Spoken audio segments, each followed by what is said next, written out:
사랑하는 자들아, 너희는 우리 주 예수 그리스도의 사도들이 미리 한 말을 기억하라.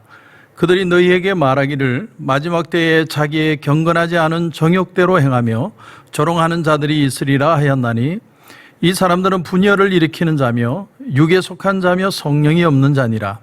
사랑하는 자들아, 너희는 너희의 지극히 거룩한 믿음 위에 자신을 세우며 성령으로 기도하며 하나님의 사랑 안에서 자신을 지키며 영생에 이르도록 우리 주 예수 그리스도의 긍휼을 기다리라. 어떤 의심하는 자들을 긍휼히 여기라. 또 어떤 자를 불에서 끌어내어 구원하라. 또 어떤 자를 그 육체로 더럽힌 옷까지도 미워하되 두려움으로 긍휼히 여기라. 아멘. 오늘 유다서를 기록한 사람은 예수님의 동생, 육신적인 동생 유다였습니다. 그러니까 예수님의 두 동생이 성경을 기록했는데, 첫째는 야고보, 예수님의 동생 야고보가 야고보서를 기록했고, 그 다음 동생 유다가 유다서를 기록을 했습니다. 유다서는 한 장밖에 없죠. 그래서 그런지 또 뒤에 계시록이 너무나 강한 메시지가 있어서 그런지 유다서는 거의 사람들이 잘 읽지 않는 본문 중에 하나입니다. 근데 이 유다서를 정말 더 어렵게, 읽기 어렵게 만드는 내용이 중간에 보면 나와요. 참 다른 성경과 연결되지 않는 내용입니다. 첫 번째는 뭐냐면, 모세를 두고서 미가엘 천사와 이 사단이 싸우는 장면이 나옵니다. 모세의 시체를 누가 가져갈 것이냐. 구약 성경 어디에서도 찾아볼 수 없는 내용이거든요. 또 하나는 뭐냐면, 에녹이 그 당시의 사람들에게 경건치 않음에 대해서 책망을 했다는 내용이 나옵니다. 에녹은 어떤 사람입니까? 하나님과 동행하여 죽지 않고 하나님 나라를 간 사람이죠. 근데 그런 에녹이 그 시대의 사람들을 책망했다? 이런 내용은 다른 데서 본 적이 없는 겁니다. 참 생소한 거죠. 이 생소한 두 가지 내용이 어디서 왔느냐? 정경은 아니고 외경에서 왔다는 얘기예요. 그렇다면 외경에 있는 내용이 나오는 내용을 정경으로, 정말 성경으로 우리가 받아들일 수 있느냐? 그런데 이 전체적인 유다서 한 장의 전체의 내용이 너무나도 복음적이고 교회의 중요한 메시지이기 때문에 이걸 정경으로 받아들인 겁니다. 자, 그래서 이제 여러분 오늘 첫 절을 한번 보십시오. 첫 절을 보시면, 예수 그리스도의 종이요 야고보의 형제인 유다는, 이렇게 표현합니다. 야고보의 형제다. 무슨 말이에요? 우리 형님이 야고보다, 이런 말이죠. 근데 큰 형님은 누구예요? 예수님이죠. 근데 그 예수님이 큰 형님이다라고 표현하지 않고 어떻게 표현합니까? 나는 예수 그리스도의 종이다. 여러분 기억하십니까? 복음서에 보면 예수님의 형제들이 그 예수님을 잡으러 온 적이 있습니다. 미쳤다고, 귀신 들렸다고. 아니, 집안 안은 돌보지 않고 나가서 복음 전한다고 돌아다니는 모습을 보고 미쳤다고 잡으러 오려고 했다는 겁니다. 그런데 예수님이 십자가에 달려 죽으시고 부활하신 후에 이 예수님의 동생 중에 유다와 야고보, 제가 생각하기에는 모든 사람들이 다 참여를 했을 것 같아요. 그런데 대표로 그 둘이 큰 은혜를 받고, 오늘 본문에 보면 뭐라고 표현하냐면, 나는 예수님이 형님이 아니라 예수 그리스도의 종이다, 이렇게 표현합니다. 종. 내 존재 가치, 정체성을 다시 알게 되었다, 이런 말이죠. 여러분, 인간은 네 가지 자아상이 있답니다. 인간의 네 가지 자아, 삐뚤어질 수 있는 네 가지 자아. 여러분 한번 들어보십시오. 첫 번째는 무의식적인 자아입니다. 두 번째는 숨겨진 자아입니다. 세 번째는 맹목적인 자아입니다. 네 번째는 표면적 자아입니다. 무의식적 자아는 뭐냐? 나도 못 보고 사람들도 모르는 나의 모습이에요. 그러니까 어릴 때 어떤 어뷰즈를 당했다든지, 자기는 기억을 못 하는데, 또 어떤 심한 절망과 좌절에 빠졌다든지, 근데 기억에는 없어요. 나도 모르고 남도 몰라요. 근데 그것이 나로 하여금 갑자기 분노를 폭발하게 한다든지, 어떤 심한 쾌락에 빠지게 한다든지, 아니면 안절부절하지 못하게 초조하게 만든다든지, 이런 모든 것들이 나도 모르는 치유되지 못한 무의식적인 자아가 있다는 거예요. 그런데 이 자아가 치유될 수 있는 방법이 있는데, 가장 중요한 방법은 아주 하나님의 은혜를 크게 받는 거예요. 정말 하나님의 은혜를 받으면 이 무의식적인 자아가 치유될 수 있고, 또 하나가 뭐냐면 아주 건강한 긍정적인 배우자를 만나면 사람이 치유가 된다는 거예요. 저는 탤런트인가요? 영화배우인가요? 최민수 씨를 보면 그 아내 한 사람을 통해 인생이 완전히 달라진 걸 제가 한번 이렇게 유튜브를 통해서 여러 영상을 통해서 제가 봤습니다. 한 사람의 인생이 긍정적인 배우자를 만나면서 얼마나 달라질 수 있는가, 그것을 발견하게 됐습니다. 두 번째는 숨겨진 자아가 있습니다. 숨겨진 자아. 이것은 다른 사람은 못 보는데 나는 알아요. 나는 아는 그런 자아가 있습니다. 과거에 묶여있는 나, 자존심에 묶여있는 나, 다른 사람에게는 숨기고 있는 나의 어떤 그런 모습. 이 모습도요, 정말 주님을 만나면 회복될 수 있습니다. 그래서 무의식적 자아가 고침받는 방법은 하나님과의 관계 회복을 통해서라면, 이 숨겨진 자아가 고침을 받는 것은 자기 자신과의 관계 회복이라고 표현할 수 있습니다. 세 번째는 맹목적인 자아가 있습니다. 맹목적인 자아. 이건 뭐냐면 다른 사람들은 다 보고 다 저 사람이 어떤 줄 아는데 본인은 본인을 몰라요. 그래서 이웃의 충고를 받아들이지 않는 거예요. 나는 틀린 게 없는 겁니다. 고집이 얼마나 센지 모릅니다. 이런 맹목적인 자아를 고쳐야 다른 사람의 충고를 받아들일 수 있고 성숙해 갈 수 있다는 것이죠. 네 번째는 뭐냐면 표면적 자아입니다. 나도 볼 수 있고 남도 볼 수 있는 나의 모습이 있어요. 이 표면적 자아는 고칠 수 있는 부분이 있고 고칠 수 없는 부분이 있습니다. 여러분, 예수 그리스도께서 주시는 힘과 권능으로, 그분의 은혜로 우리가 고침받아야 될 부분이 있어요. 우리가 나쁜 습관, 또 잘못된 취미, 오락, 이런 건 고쳐야 되겠죠. 그러나 고칠 수 없는 어떤 나의 모습은 받아들이셔야 돼요. 긍정적으로 그냥 받아들이셔야 돼요. 나는 이런 모습이구나. 아무거나 그러면 안 되지만 정말 어떤 건 내가 받아들여야 될 모습이 있다는 거죠. 여러분, 나는 누굽니까? 나는 목사입니까? 장로입니까? 권사입니까? 집사입니까? 나는 오늘 누구냐? 유다는 우리에게 분명히 얘기합니다. 나는 예수 그리스도의 둘로스다, 노예다, 이렇게 표현하는 거예요. 정말 주님 안에 자유한, 주님 안에서 자유롭게 내가 노예된, 내가 주님의 종이다. 유다는 그렇게 치유함 받은 건강한 자아를 표현하고 있습니다. 여러분, 그렇다면 이 건강한 자아상을 가지게 된 유다가 우리에게 주는 건강한 신앙인이 될 수 있는 모습은 어떤 걸까요? 이게 참 중요한 말씀입니다. 오늘 본문 11절을 보면 그런 건강한 자아를 가지지 못한 사람을 샘플로 먼저 얘기를 합니다. 자, 읽어보면 화 있을진저 이 사람들이여 가인의 길에 행하였으며 삭슬 위하여 발람의 어그러진 길로 몰려갔으며 고라의 패역을 따라 멸망을 받았도다. 가인이 누굽니까? 가인은 하나님 앞에 제사를 드리는데 어떤 제사를 드립니까? 피 없는 제사. 그러니까 자기의 의로움으로 드리는 거예요. 하나님께서 약속하시고 말씀하신 방법이 있는데 순종하지 않는 거예요. 자기 자신의 무의식적인 자아가 회복되지 못한 거예요. 회복되지 못하니까 동생을 때려 죽이는 표면적 자아의 문제점으로 드러나게 된 겁니다. 두 번째는 발람이라는 사람입니다. 발람은 누굽니까? 이 사람은 이방 선지자입니다. 이 사람은 숨겨진 자아가 회복되지 않은 사람입니다. 그에게 하나님의 말씀이 임했어요. 하나님이 그 이스라엘 백성들을 축복하게 하신 걸 느꼈습니다. 그러면서도 돈 때문에 나중에 그들로 하여금 모압 여인에게 다 유혹을 받도록 결국은 그 욕심을 이루고야만 합니다. 내 숨겨진 자아가 치유되지 않은 사람. 그런가 하면 고라는 어떤 사람일까요? 고라는 이웃의 충고를 받아들이지 않는 사람이에요. 왜 모세 너만 하나님의 말씀을 다 가지고 있느냐? 우리가 민주적으로 똑똑한 사람들이 다 모여서 그룹을 만들어서 이 이스라엘 백성들을 이끌어가자. 이웃의 충고를 받아들이지 않는 거예요. 하나님의 말씀을 받는 자를 신뢰하지 못하는 겁니다. 그래서 결국은 땅이 갈라져 다 그게 빠져서 죽게 되죠.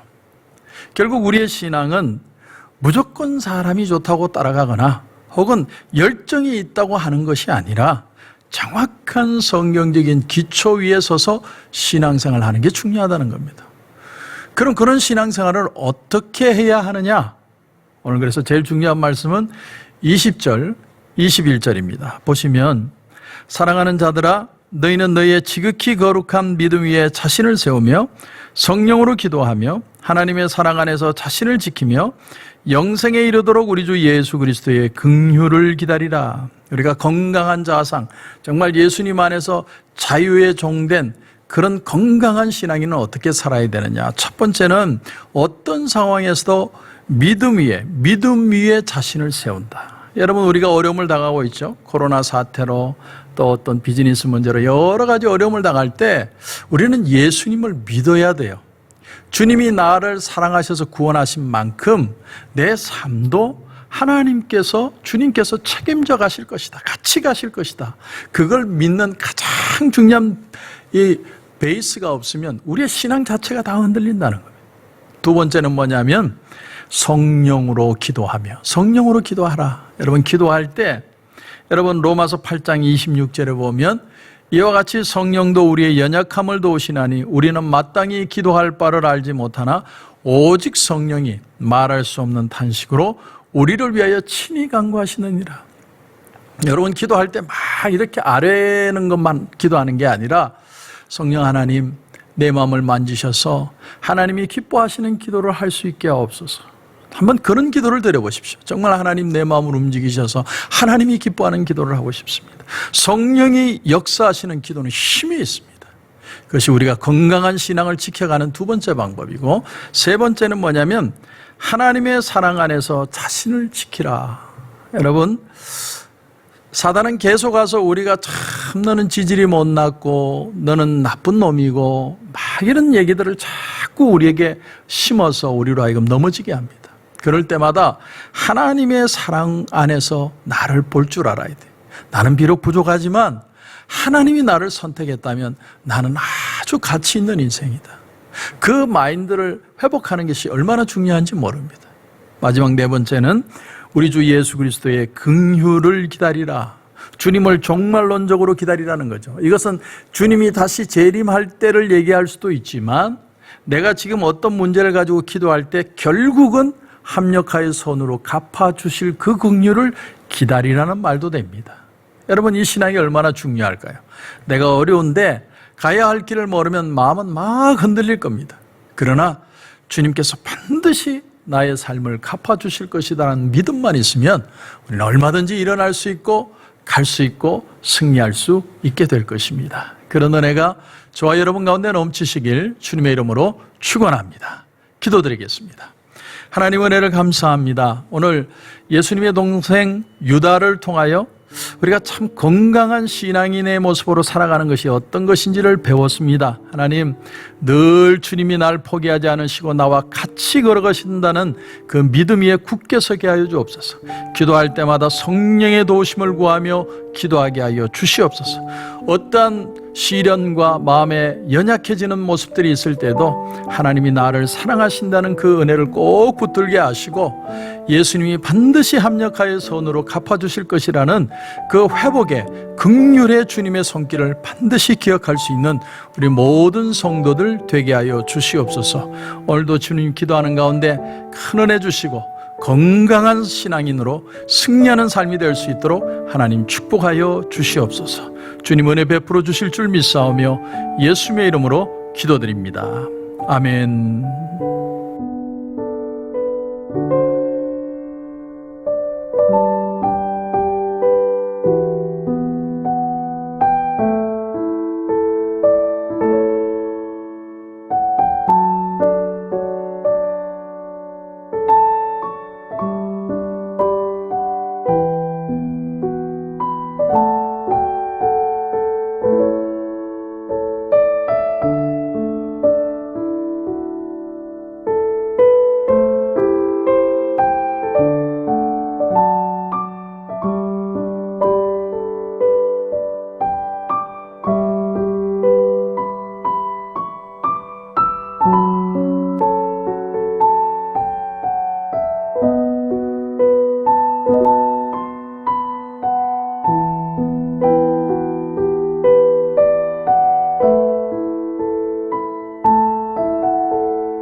니다